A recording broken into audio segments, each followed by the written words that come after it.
ಎಲ್ಲರಿಗೂ ನಮಸ್ಕಾರ ಸ್ನೇಹಿತರೆ. 500 ವರ್ಷಗಳ ನಂತರ 5 ರಾಜಯೋಗ. ಈ ರಾಶಿಗೆ ಅದೃಷ್ಟದ ಬಾಗಿಲು ತೆರೆಯಲಿದೆ. ಒಳ್ಳೆಯ ಕಾಲ ಬರಲಿದೆ.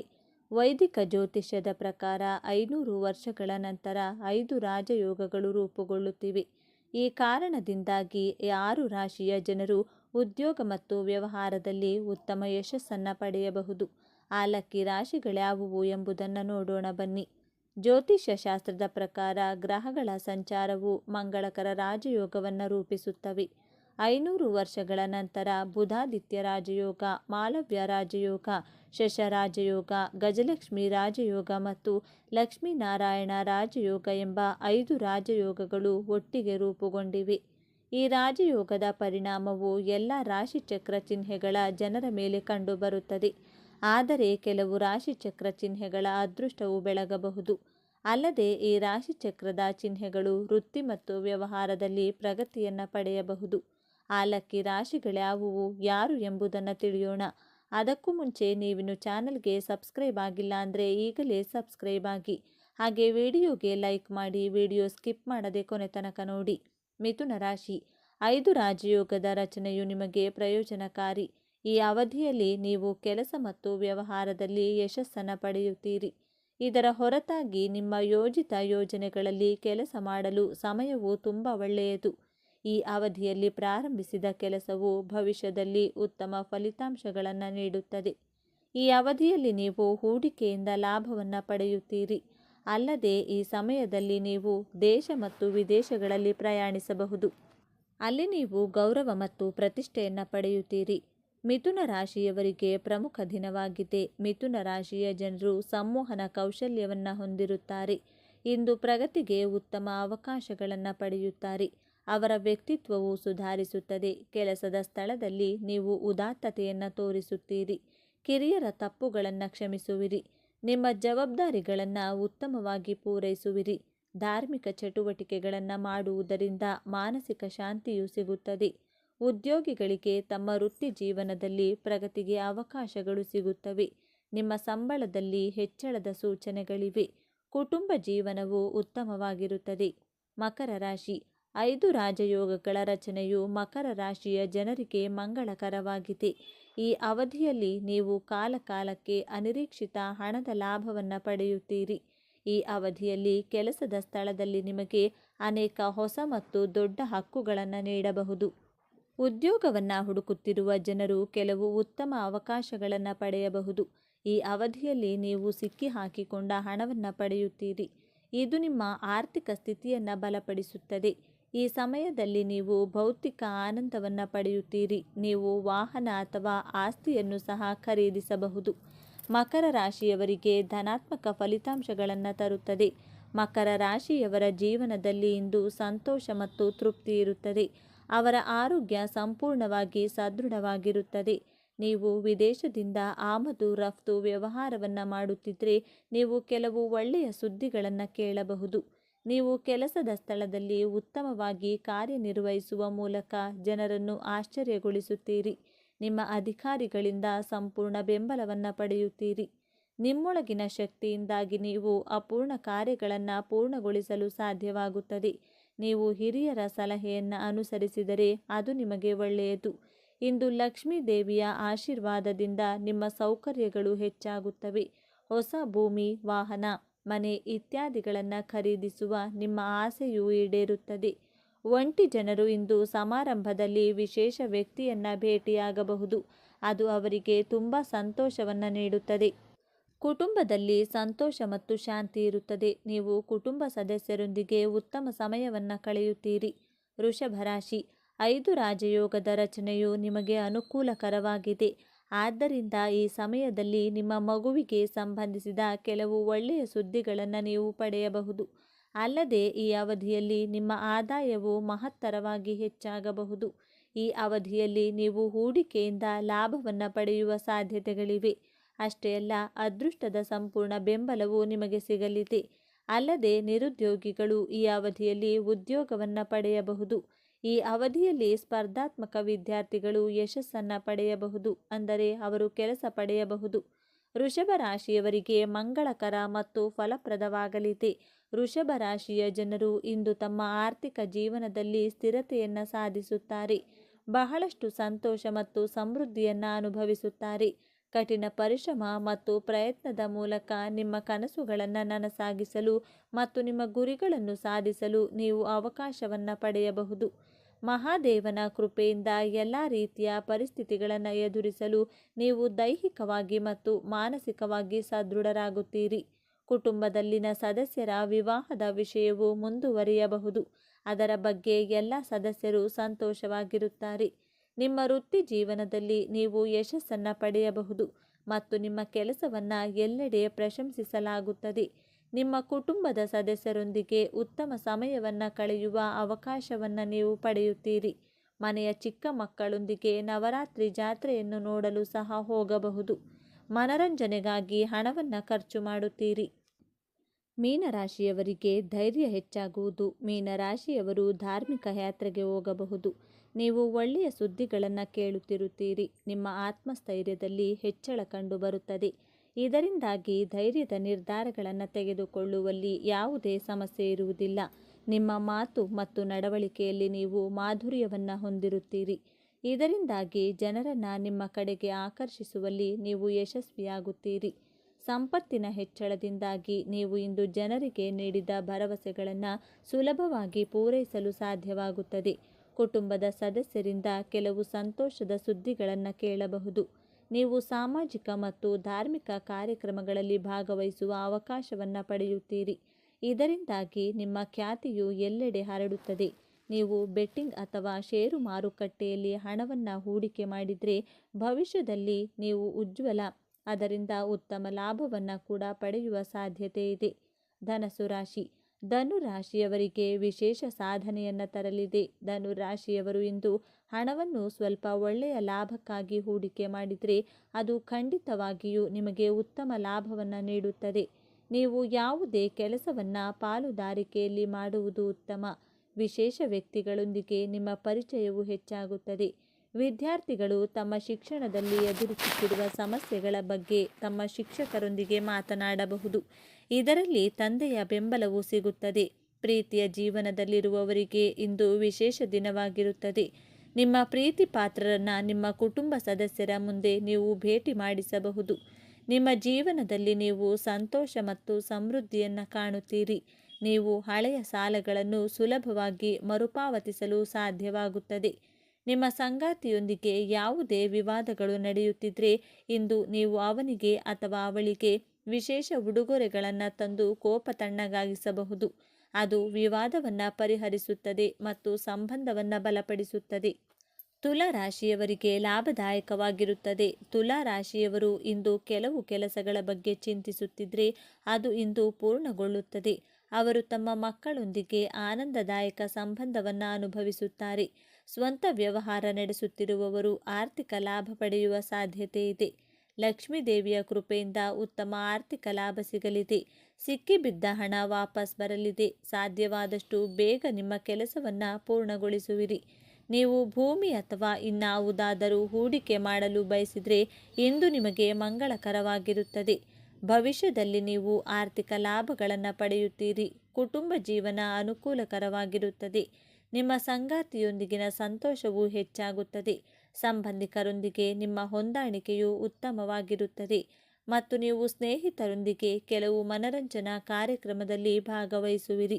ಸ್ನೇಹಿತರೆ, ಈ ಮಾಹಿತಿ ನಿಮಗೆ ಇಷ್ಟವಾಗಿದ್ದಲ್ಲಿ ದಯವಿಟ್ಟು ಶೇರ್ ಮಾಡಿ, ಲೈಕ್ ಮಾಡಿ ಮತ್ತು ನಮ್ಮ ಚಾನಲ್ಗೆ ಸಬ್ಸ್ಕ್ರೈಬ್ ಆಗಿ.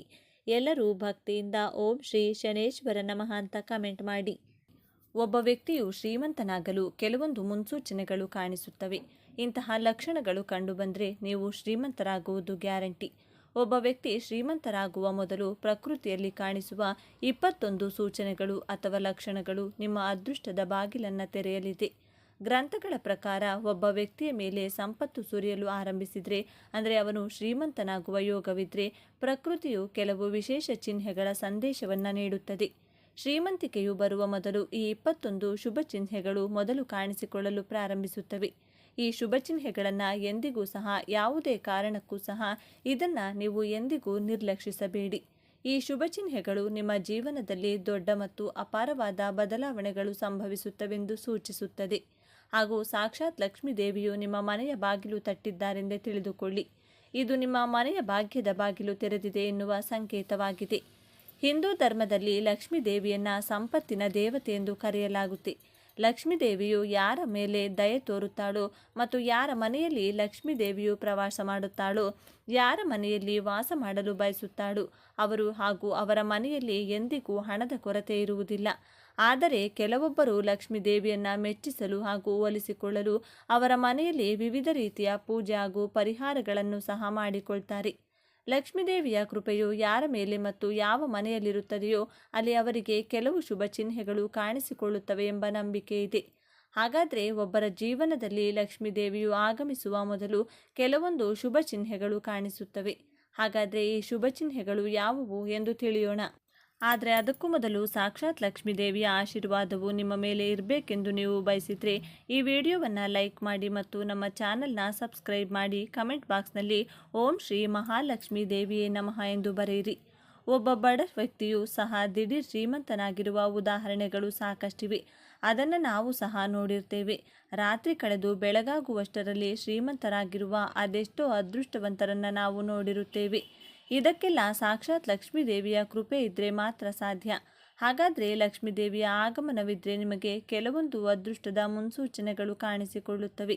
ಆ ಮುನ್ಸೂಚನೆಗಳು ಯಾವುವೆಂದು ನೋಡೋದಾದರೆ, ಮೊದಲನೆಯದಾಗಿ ಕೈಗಳಲ್ಲಿ ತುರಿಕೆಯಾಗುವುದು. ಜ್ಯೋತಿಷ್ಯ ಶಾಸ್ತ್ರದ ಪ್ರಕಾರ ಪುರುಷನ ಬಲಗೈಯಲ್ಲಿ ಮತ್ತು ಮಹಿಳೆಯ ಎಡಗೈಯಲ್ಲಿ ತುರಿಕೆ ಉಂಟಾದರೆ ಅದನ್ನು ಶುಭ ಮತ್ತು ಒಳ್ಳೆಯ ಸಂಕೇತ ಎಂದು ಪರಿಗಣಿಸಲಾಗುತ್ತೆ. ಇದರರ್ಥ ನಿಮ್ಮ ಜೀವನದಲ್ಲಿ ಹಣಕ್ಕೆ ಸಂಬಂಧಿಸಿದ ಎಂತಹ ಸಮಸ್ಯೆಗಳಿದ್ರೂ ಸಹ ಆ ಎಲ್ಲ ಸಮಸ್ಯೆಗಳು ದೂರವಾಗುತ್ತವೆ ಮತ್ತು ಆರ್ಥಿಕ ಸ್ಥಿತಿ ಬಲಗೊಳ್ಳುತ್ತದೆ ಎನ್ನುವುದರ ಸಂಕೇತವಾಗಿರುತ್ತೆ. ಎರಡನೆಯದಾಗಿ ಶಂಖದ ಧ್ವನಿ ಕೇಳಿಸುವುದು. ನೀವು ಬೆಳಗ್ಗೆ ಎದ್ದ ತಕ್ಷಣ ಶಂಖದ ಧ್ವನಿ ಏನಾದರೂ ನಿಮಗೆ ಕೇಳಿಸಿದರೆ ಅದನ್ನು ನಿಮ್ಮ ಜೀವನದಲ್ಲಿ ನಡೆಯುವ ಒಳ್ಳೆಯ ಬದಲಾವಣೆ ಸಂಕೇತವೆಂದು ಪರಿಗಣಿಸಲಾಗುತ್ತದೆ. ಈ ಸಂಕೇತವು ನಿಮ್ಮ ಕೆಟ್ಟ ಸಮಯವು ಮುಗಿದಿದೆ ಎನ್ನುವ ಮುನ್ಸೂಚನೆಯನ್ನು ನೀಡುತ್ತದೆ. ನಿಮ್ಮ ಕೆಟ್ಟ ಸಮಯ ಕಳೆದು ಈಗ ಒಳ್ಳೆಯ ಸಮಯವಾಗಿದೆ, ಬದಲಾಗಿದೆ ಎಂದು ಸೂಚಿಸುತ್ತದೆ. ಜೊತೆಗೆ ನಿಮ್ಮ ಜೀವನದಲ್ಲಿ ನೀವು ದೊಡ್ಡ ಸಾಧನೆಯೊಂದನ್ನು ಮಾಡಿದ್ದೀರಿ ಅಥವಾ ನಿಮ್ಮ ಕೈಗೆ ಸಾಧನೆಯ ಒಂದು ವಸ್ತು ಸಿಗಬಹುದು ಎನ್ನುವ ಸೂಚನೆಯನ್ನು ನೀಡುತ್ತದೆ. ಮೂರನೆಯದಾಗಿ ನಿಮ್ಮ ಮನೆಯಲ್ಲಿ ಇದ್ದಕ್ಕಿದ್ದಂತೆ ಸಾಲಾಗಿ ಬರುವಂತಹ ಕಪ್ಪು ಇರುವೆಗಳು. ಈ ಕಪ್ಪು ಇರುವೆಗಳು ಕಾಣಿಸಿಕೊಂಡ್ರೆ ಆ ದಿನ ನಿಮಗೆ ಹಣದ ವ್ಯವಹಾರಗಳು ಸುಗಮವಾಗಿ ನಡೆಯುತ್ತವೆ. ಒಂದು ವೇಳೆ ಕಪ್ಪು ಇರುವೆಗಳು ಆಹಾರ ಪದಾರ್ಥಗಳ ಮೇಲೆ ಮುಗಿಬಿದ್ರೆ ಅಥವಾ ಆಹಾರ ಪದಾರ್ಥಗಳನ್ನು ತೆಗೆದುಕೊಂಡು ಹೋಗುವಾಗ ಗುಂಪು ಗುಂಪಾಗಿ ಕಾಣಿಸಿಕೊಂಡ್ರೆ ನಿಮ್ಮ ಮನೆಯಲ್ಲಿ ಲಕ್ಷ್ಮೀ ದೇವಿಯು ಪ್ರವೇಶಿಸಿದ್ದಾಳೆಂದು ಅರ್ಥ ಮಾಡಿಕೊಳ್ಳಿ. ಇದು ಮನೆಯಲ್ಲಿ ಹಣ ಬರುವ ಸಂಕೇತವನ್ನು ಸೂಚಿಸುತ್ತದೆ. ನಾಲ್ಕನೆಯದಾಗಿ ಬೆಳಿಗ್ಗೆ ಸಮಯದಲ್ಲಿ ಒಂದು ಹಸು ಬಂದು ನಿಮ್ಮ ಮನೆ ಬಾಗಿಲಿನಲ್ಲಿ ಬಂದು ಅಂಬೆಗಾಲು ಹಾಕಿದರೆ ಅದನ್ನು ಸಾಕ್ಷಾತ್ ದೇವರ ಆಶೀರ್ವಾದ ಸಿಕ್ಕಿದೆ ಎಂದು ಪರಿಗಣಿಸಬೇಕು. ಆ ದಿನ ಆ ಸಮಯದಲ್ಲಿ ಆ ಹಸುವಿಗೆ ರೊಟ್ಟಿ ಅಥವಾ ಪಾಲಕ್ ಸೊಪ್ಪನ್ನು ತಿನ್ನಿಸಿ. ಸಾಧ್ಯವಾದರೆ ಹಸುವಿನ ಕಾಲಿಗೆ ನಮಸ್ಕರಿಸಿ ಅಥವಾ ಹಸುವಿನ ಬೆನ್ನನ್ನು ಸವರಿ ಕಳುಹಿಸಬೇಕು. ಇದರರ್ಥ ಲಕ್ಷ್ಮೀ ದೇವಿಯೇ ಸ್ವತಃ ನಿಮ್ಮ ಬಾಗಿಲಿಗೆ ಬಂದಿದ್ದಾಳೆ ಎನ್ನುವ ಮುನ್ಸೂಚನೆ ನೀಡುತ್ತದೆ. ಐದನೆಯದಾಗಿ ನಿಮ್ಮ ಮನೆಯಲ್ಲಿ ತುಳಸಿ ಗಿಡವು ದಟ್ಟವಾಗಿ ಮತ್ತು ಹಚ್ಚ ಹಸಿರಾಗಿ ಬೆಳೆಯುತ್ತಿದ್ದರೆ ನಿಮ್ಮ ಮನೆಯಲ್ಲಿ ಶೀಘ್ರದಲ್ಲಿಯೇ ಸಂತೋಷದ ಸುದ್ದಿಯನ್ನು ಕೇಳುತ್ತೀರಿ. ಜೊತೆಗೆ ಸಂಪತ್ತು ಮತ್ತು ಸಮೃದ್ಧಿಯು ಬರಲಿದೆ ಎಂದು ಅರ್ಥ ಮಾಡಿಕೊಳ್ಳಿ. ಆರನೆಯದಾಗಿ ಅದೇ ರೀತಿ ಶಾಸ್ತ್ರಜ್ಞರ ಪ್ರಕಾರ ಪೊರಕೆ ಹಾಗೂ ಲಕ್ಷ್ಮೀ ದೇವಿಗೆ ನಿಕಟವಾದ ಸಂಬಂಧವಿದೆ ಎಂದು ಹೇಳುತ್ತಾರೆ. ಹಾಗಾಗಿ ಪೊರಕೆಯನ್ನು ಲಕ್ಷ್ಮೀ ದೇವಿಗೆ ಹೋಲಿಸುತ್ತಾರೆ. ಆದ್ದರಿಂದ ಬೆಳಿಗ್ಗೆ ಸಮಯದಲ್ಲಿ ಯಾರಾದರೂ ಪೊರಕೆಯಲ್ಲಿ ಕಸ ಹೊಡೆಯುತ್ತಿರುವುದು ನಿಮಗೆ ಕಾಣಿಸಿದರೆ ನೀವು ಶೀಘ್ರದಲ್ಲಿಯೇ ಶ್ರೀಮಂತರಾಗಲಿದ್ದೀರಿ ಎಂದು ಅರ್ಥ ಮಾಡಿಕೊಳ್ಳಿ. ಬೆಳಗ್ಗೆ ಮನೆಯಿಂದ ಕೆಲಸಕ್ಕೆ ಹೋಗುವಾಗ ಪ್ರತಿದಿನ ಸತತವಾಗಿ 5 ದಿನಗಳವರೆಗೂ ಯಾರಾದರೂ ಪೊರಕೆಯಲ್ಲಿ ಕಸ ಹೊಡೆಯುತ್ತಿರುವುದು ಕಂಡುಬಂದರೆ ನಿಮ್ಮ ಎಲ್ಲ ಕಷ್ಟಗಳು ದೂರವಾಗಲಿದೆ ಎಂದು ಅರ್ಥ ಮಾಡಿಕೊಳ್ಳಿ ಹಾಗೂ ಲಕ್ಷ್ಮೀ ದೇವಿಯ ಕೃಪೆಯು ಸದಾ ನಿಮ್ಮ ಮೇಲಿರಲಿದೆ ಎಂದು ತಿಳಿದುಕೊಳ್ಳಿ. ಏಳನೆಯದಾಗಿ ನೀವು ಮನೆಯಿಂದ ಹೊರಗೆ ಹೋಗುವಾಗ ರಸ್ತೆಯಲ್ಲಿ ಹಣ ಬಿದ್ದಿರುವುದು ಕಂಡುಬಂದರೆ ಅಥವಾ ಹಣ ಸಿಕ್ಕಿದ್ರೆ ಅದು ನಿಮಗೆ ಹಣದ ಆಗಮನದ ಸಂಕೇತವಾಗಿದೆ. ಶೀಘ್ರದಲ್ಲಿ ನಿಮ್ಮ ಬಳಿ ಹಣ ಬಂದು ಸೇರುತ್ತದೆ. ಬಟ್ಟೆಗಳನ್ನು ಧರಿಸುವಾಗ ಅಥವಾ ಬಟ್ಟೆಯನ್ನು ತೆಗೆಯುವಾಗ ಜೇಬಿನಿಂದ ಹಣ ಬಿದ್ದರೆ ಅದು ಹಣದ ಪ್ರಾಪ್ತಿಯ ಸಂಕೇತವಾಗಿದೆ ಎನ್ನುವಂತಹ ಮುನ್ಸೂಚನೆ ನೀಡುತ್ತದೆ. ಎಂಟನೆಯದಾಗಿ ನಿಮ್ಮ ಮನೆಯ ಮುಖ್ಯ ದ್ವಾರದ ಎದುರಿಗೆ ಬಿಳಿ ಎಕ್ಕದ ಗಿಡ ಬೆಳೆದರೆ ಅಥವಾ ಬೆಳೆದಿದ್ದರೆ ಅದು ನೀವು ಶ್ರೀಮಂತರಾಗುವಿರಿ ಎನ್ನುವ ಸೂಚನೆಯನ್ನು ಸೂಚಿಸುತ್ತದೆ. ಇದು ನಿಮಗೆ ಶುಭ ಸಂಕೇತವಾಗಿದೆ. ಇದರ ಅರ್ಥ ನಿಮ್ಮ ಮನೆಗೆ ಶೀಘ್ರದಲ್ಲೇ ಹಣದ ಆಗಮನವಾಗಲಿದೆ. ನಿಮಗೆ ಹಾಗೂ ನಿಮ್ಮ ಮನೆಗೆ ಎಂದೆಂದಿಗೂ ಕೂಡ ಹಣದ ಸಮಸ್ಯೆ ಇರುವುದಿಲ್ಲ. 9ನೇದಾಗಿ, ಮನೆಯಲ್ಲಿ ಬೆಕ್ಕಿದ್ರೆ ಅದು ಮರಿಗಳಿಗೆ ಜನ್ಮ ನೀಡುವುದು ಸಹ ಶುಭ ಸಂಕೇತವಾಗಿದೆ. ನಿಮ್ಮ ಮನೆಯಲ್ಲಿ ಬೆಕ್ಕು ಅದರ ಮರಿಗಳಿಗೆ ಜನ್ಮ ನೀಡಿದರೆ ಅದು ಶುಭ ಸಂಕೇತವಾಗಿರುತ್ತದೆ. ಹಾಗೆಯೇ ಚಾವಡಿಯ ಮೇಲೆ ಬೆಲೆಬಾಳುವ ವಸ್ತುಗಳು ಬಿದ್ದರೆ ಸಹ ಒಳ್ಳೆಯದೆಂದು ಪರಿಗಣಿಸಲಾಗುತ್ತೆ. ಶಾಸ್ತ್ರಗಳ ಪ್ರಕಾರ ಯಾವುದಾದರೂ ಪಕ್ಷಿಯು ನಿಮ್ಮ ಚಾವಣಿಯ ಮೇಲೆ ಬೆಲೆಬಾಳುವ ವಸ್ತುವನ್ನು ತಂದು ಬೀಳಿಸಿದರೆ ಕೂಡ ಅದು ಕೂಡ ಶ್ರೀಮಂತರಾಗುವ ಸಂಕೇತವಾಗಿರುತ್ತದೆ. 10ನೇದಾಗಿ, ಮನೆಯಲ್ಲಿದ್ದಕ್ಕಿದ್ದಂತೆ 3 ಹಲ್ಲಿಗಳು ಒಂದೇ ಸ್ಥಳದಲ್ಲಿ ಕಂಡುಬಂದರೆ ಅದು ತುಂಬ ಶುಭವೆಂದು ಪರಿಗಣಿಸಲಾಗುತ್ತದೆ. ಇದು ಮಹಾಲಕ್ಷ್ಮಿಯ ಆಗಮನದ ಸಂಕೇತವಾಗಿದೆ. ಹಲ್ಲಿಗಳು ಒಂದನ್ನೊಂದು ಬೆನ್ನಟ್ಟುತ್ತಿರುವುದು ಕಂಡುಬಂದರೆ ಅದು ಮನೆಯ ಪ್ರಗತಿಯ ಸಂಕೇತವಾಗಿದೆ ಎಂದು ಹೇಳಲಾಗುತ್ತೆ. ದೀಪಾವಳಿ ಹಬ್ಬದ ದಿನ ತುಳಸಿ ಗಿಡದಲ್ಲಿ ಹಲ್ಲಿಯು ಕಂಡುಬಂದರೆ ಅದು ಅತ್ಯಂತ ಶುಭವೆಂದು ಪರಿಗಣಿಸಲಾಗುತ್ತೆ. ಇದು ಸಂಪತ್ತು ಮತ್ತು ಹಣ ಸಿಗುವ ಸಂಕೇತವಾಗಿದೆ ಎನ್ನುವ ಸೂಚನೆಯನ್ನು ನೀಡುತ್ತದೆ. 11ನೇದಾಗಿ, ಬೆಳಿಗ್ಗೆ ಸಮಯದಲ್ಲಿ ಕಬ್ಬು ಕಾಣಿಸುವುದು ಕೂಡ ತುಂಬ ಶುಭವೆಂದು ಪರಿಗಣಿಸಲಾಗುತ್ತೆ. ಬೆಳಗ್ಗೆ ಇದ್ದಕ್ಕಿದ್ದಂತೆ ನಿಮ್ಮ ಸುತ್ತಮುತ್ತ ಕಬ್ಬು ಕಂಡುಬಂದರೆ ನಿಮ್ಮ ಕಷ್ಟದ ದಿನಗಳು ಬದಲಾಗಲಿವೆ, ಒಳ್ಳೆಯ ದಿನಗಳು ಬರಲಿವೆ ಎನ್ನುವ ಸ್ಪಷ್ಟ ಸಂಕೇತವಾಗಿದೆ. 12ನೇದಾಗಿ, ಲಕ್ಷ್ಮೀ ದೇವಿಯ ವಾಹನವಾದ ಗೂಬೆಯು ನಿಮ್ಮ ಮನೆಯ ಹೊರಗೆ ಬಹಳ ದಿನಗಳಿಂದ ಕಂಡುಬರುತ್ತಿದ್ದರೆ ನಿಮ್ಮ ಮನೆಗೆ ಸಾಕ್ಷಾತ್ ಮಹಾಲಕ್ಷ್ಮಿಯೇ ಆಗಮಿಸಿದ್ದಾಳೆ ಎಂದು ಅರ್ಥ ಮಾಡಿಕೊಳ್ಳಿ. ಅಂತಹ ಮನೆಗೆ ಸಾಕ್ಷಾತ್ ಲಕ್ಷ್ಮೀ ದೇವಿಯು ಖಂಡಿತವಾಗಿಯೂ ಕೂಡ ಹೋಗುತ್ತಾಳೆ ಮತ್ತು ನಿಮಗೆ ಶೀಘ್ರದಲ್ಲೇ ಅಪಾರ ಸಂಪತ್ತು ಸಿಗುತ್ತದೆ ಎನ್ನುವ ಮುನ್ಸೂಚನೆ ನೀಡುತ್ತದೆ. 13ನೇದಾಗಿ, ನಿಮ್ಮ ಕನಸಿನಲ್ಲಿ ಹಳದಿ ಅಥವಾ ಕೆಂಪು ಹೂಗಳು ಕಂಡುಬಂದರೆ ನಿಮಗೆ ಅಪಾರ ಸಂಪತ್ತು ಸಿಗುವ ಸಂಕೇತವೆಂದು ಪರಿಗಣಿಸಲಾಗುತ್ತೆ. ಕನಸಿನಲ್ಲಿ ದೇವಸ್ಥಾನ ಕಾಣಿಸುವುದು ಸಹ ಅತ್ಯಂತ ಶುಭವೆಂದು ಪರಿಗಣಿಸಲಾಗುತ್ತೆ. ಇದು ಅಪಾರ ಸಂಪತ್ತು ಸಿಗುವ ಸಂಕೇತ ಮತ್ತು ಆಧ್ಯಾತ್ಮಿಕ ಪ್ರಗತಿಯ ಸಂಕೇತವಾಗಿದೆ. ಕನಸಿನಲ್ಲಿ ಕೆಂಪು ಸೀರೆಯನ್ನು ಧರಿಸಿರುವ ಮಹಿಳೆಯು ಕಂಡ್ರೆ ಸಾಕ್ಷಾತ್ ಲಕ್ಷ್ಮೀ ದೇವಿಯ ಸಂಕೇತವೆಂದು ಪರಿಗಣಿಸಲಾಗುತ್ತೆ. ಕನಸಿನಲ್ಲಿ ಎತ್ತರಕ್ಕೇರುವುದು, ಆಕಾಶದಲ್ಲಿ ಹಾರಾಡುವ ರೀತಿ ಕಂಡುಬಂದರೆ ಪ್ರಗತಿ ಮತ್ತು ಯಶಸ್ಸಿನ ಸಂಕೇತವೆಂದು ಪರಿಗಣಿಸಲಾಗುತ್ತೆ. 14ನೇದಾಗಿ, ನೀವು ಯಾವುದಾದರೂ ಕೆಲಸಕ್ಕೆ ಹೊರಗೆ ಹೋಗುತ್ತಿದ್ದರೆ ಆ ದಾರಿಯಲ್ಲಿ ನಾಯಿಯೊಂದು ತನ್ನ ಬಾಯಿಯಲ್ಲಿ ತಿನ್ನಬಹುದಾದ ವಸ್ತುವನ್ನು ಅಥವಾ ರೊಟ್ಟಿಯನ್ನು ತರುತ್ತಿರುವುದು ನಿಮಗೆ ಕಂಡು ಬಂದರೆ ಆ ದಿನ ನಿಮಗೆ ಎಲ್ಲಿಂದಲಾದರೂ ಹಣದ ಲಾಭವಾಗಲಿದೆ ಎಂದು ಸೂಚಿಸುತ್ತದೆ. 15ನೇದಾಗಿ, ಲಕ್ಷ್ಮೀ ದೇವಿಯ ಕೃಪೆಯು ನಿಮ್ಮ ಮೇಲಿದ್ದಾಗ ಬ್ರಹ್ಮ ಮುಹೂರ್ತದಲ್ಲಿ ನಿಮ್ಮ ನಿದ್ರೆ ತೆರೆಯಲು ಪ್ರಾರಂಭಿಸುತ್ತದೆ. ಬ್ರಹ್ಮ ಮುಹೂರ್ತದಲ್ಲಿ ನಿದ್ರೆಯಿಂದ ಏಳಬೇಕೆಂದರೆ ಆಗ ಲಕ್ಷ್ಮೀ ದೇವಿಯ ಕೃಪೆ ಇದ್ದರೆ ಮಾತ್ರ ಇದು ಸಾಧ್ಯವಾಗುತ್ತೆ. ಈ ರೀತಿ ಆದಲ್ಲಿ ನಿಮ್ಮ ದಿನಚರ್ಯ ಸುಧಾರಿಸಲು ಪ್ರಾರಂಭಿಸುತ್ತದೆ ಮತ್ತು ಕ್ರಮೇಣವಾಗಿ ಎಲ್ಲ ತೊಂದರೆಗಳು ಹಾಗೂ ಹಣದ ಸಮಸ್ಯೆಗಳು ದಿನದಿಂದ ದಿನಕ್ಕೆ ಕ್ರಮೇಣವಾಗಿ ದೂರವಾಗಲು ಪ್ರಾರಂಭಿಸುತ್ತವೆ. ನಿಮ್ಮ ನಿದ್ರೆಯು ಬೆಳಗಿನ ಜಾವ ಸಮಯ 3 ಗಂಟೆಯಿಂದ 5 ಗಂಟೆಯ ನಡುವೆ ತೆರೆದರೆ ನಿಮ್ಮ ಜೀವನದಲ್ಲಿರುವಂತಹ ದುಃಖದ ಮೋಡಗಳು ಕ್ರಮೇಣವಾಗಿ ದೂರವಾಗಲು ಪ್ರಾರಂಭಿಸುತ್ತದೆ ಮತ್ತು ನಿಮ್ಮ ಕುಟುಂಬದ ಮೇಲೆ ಮಹಾಲಕ್ಷ್ಮಿಯ ಕೃಪೆ ಹಾಗೂ ಆಶೀರ್ವಾದ ದಯಪಾಲಿಸಿದರೆ ಎಂದು ಶಾಸ್ತ್ರಗಳಲ್ಲಿ ಸಹ ಉಲ್ಲೇಖಿಸಲಾಗಿದೆ. 16ನೇದಾಗಿ, ನಿಮ್ಮ ಕನಸಿನಲ್ಲಿ ಗಿಳಿ ಕಂಡುಬಂದರೆ ಅದನ್ನು ಶುಭ ಸಂಕೇತವೆಂದು ಪರಿಗಣಿಸಬೇಕು. ಕನಸಿನಲ್ಲಿ ಗಿಳಿ ಕಾಣಿಸಿಕೊಳ್ಳುವುದು ಬಹಳ ಒಳ್ಳೆಯದೆಂದು ಪರಿಗಣಿಸಲಾಗುತ್ತೆ. ನಿಮ್ಮ ಆರ್ಥಿಕ ಸಮಸ್ಯೆಗಳು ಶೀಘ್ರದಲ್ಲೇ ಪರಿಹಾರವಾಗಲಿವೆ ಮತ್ತು ಲಕ್ಷ್ಮೀ ದೇವಿಯ ಕೃಪೆಯು ಸದಾ ನಿಮ್ಮ ಮೇಲೆ ಇರಲಿದೆ ಎಂದು ಅರ್ಥೈಸುತ್ತದೆ. ನಿಮಗೆ ಶೀಘ್ರದಲ್ಲಿ ಎಲ್ಲಿಂದಲಾದರೂ ಹಣ ಕೊಡಬೇಕಾದ ಯಾರಾದರೂ ವಾಪಸ್ ತಿರುಗುತ್ತಾರೆ.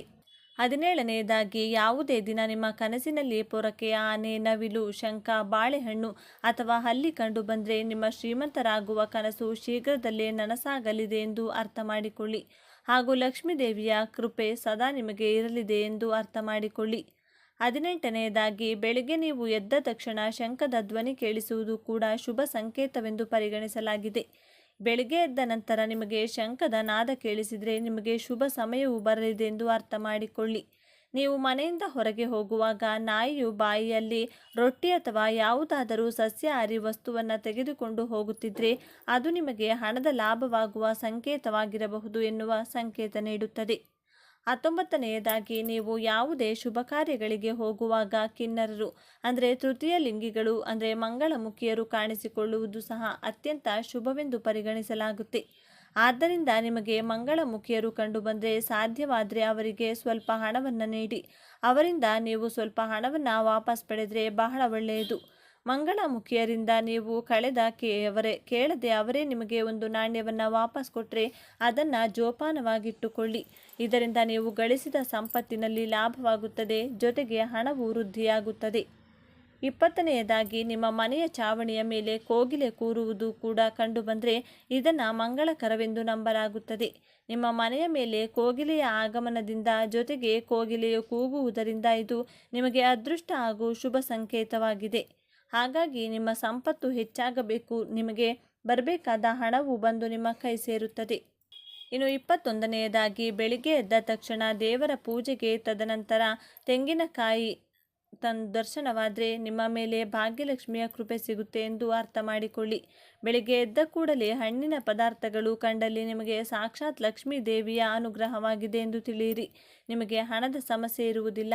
ನೋಡಿದ್ರಲ್ಲ ಸ್ನೇಹಿತರೆ, ಒಬ್ಬ ವ್ಯಕ್ತಿ ದಿಢೀರ್ ಶ್ರೀಮಂತವಾಗಬೇಕೆಂದರೆ ಯಾವೆಲ್ಲ ಮುನ್ಸೂಚನೆಗಳು ಕಾಣಿಸುತ್ತವೆ, ಜೊತೆಗೆ ಲಕ್ಷ್ಮೀ ದೇವಿಯ ಕೃಪೆಯೂ ಕೂಡ ಸಹ ಇರಬೇಕಾಗುತ್ತೆ. ಈ ಮಾಹಿತಿ ನಿಮಗೆ ಇಷ್ಟವಾಗಿದೆ ಎಂದು ನಾನು ಭಾವಿಸ್ತೇನೆ. ಈ ಮಾಹಿತಿ ಇಷ್ಟ ಆಗಿದ್ದರೆ ಲೈಕ್ ಮಾಡಿ, ಶೇರ್ ಮಾಡಿ. ಓಂ ಶ್ರೀ ಮಹಾಲಕ್ಷ್ಮೀ ದೇವಿಯೇ ನಮಃ ಎಂದು ಕಮೆಂಟ್ ಮಾಡಿ ತಿಳಿಸಿ.